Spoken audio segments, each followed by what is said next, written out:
Hey, how's it going? My name is Jay Clark. I'm a live sound engineer. I specialize in live sound events with an emphasis on broadcast. And in today's video, I kind of want to highlight for you guys a general starting platform for some of the peripheral devices I use.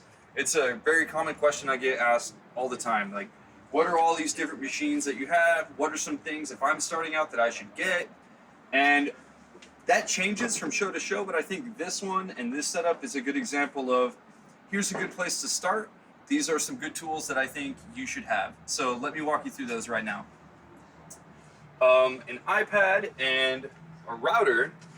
So my router is around the right stuffed in here. You can see you should keep a router in your kit. It's a good way to have wireless access for your devices.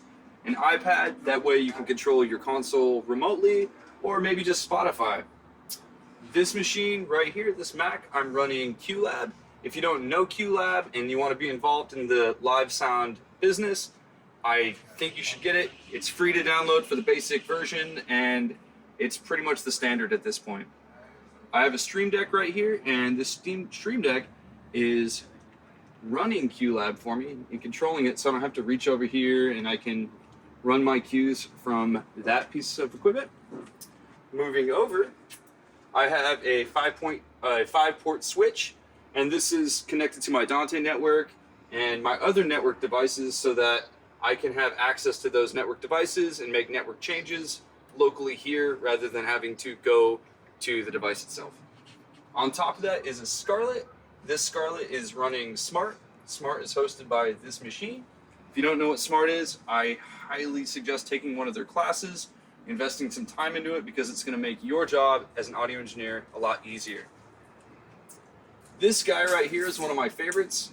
I kind of lean on it a little too much, and I do preach it a lot to people. This is the TC Electronic, and I forgot the model of it. It's the Clarity. This is the stereo version. And what I use this for is, normally you're mixing your live show, whatever that is, but I have records, I have different encoders, I have a webcast, a stream going on, and I need to be able to monitor that somehow and nail those broadcast standards. This piece of equipment lets me do that.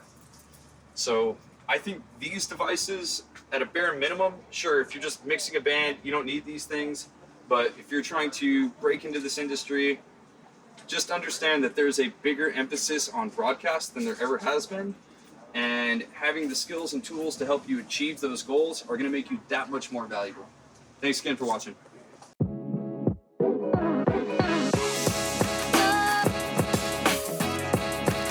Remember to like and subscribe.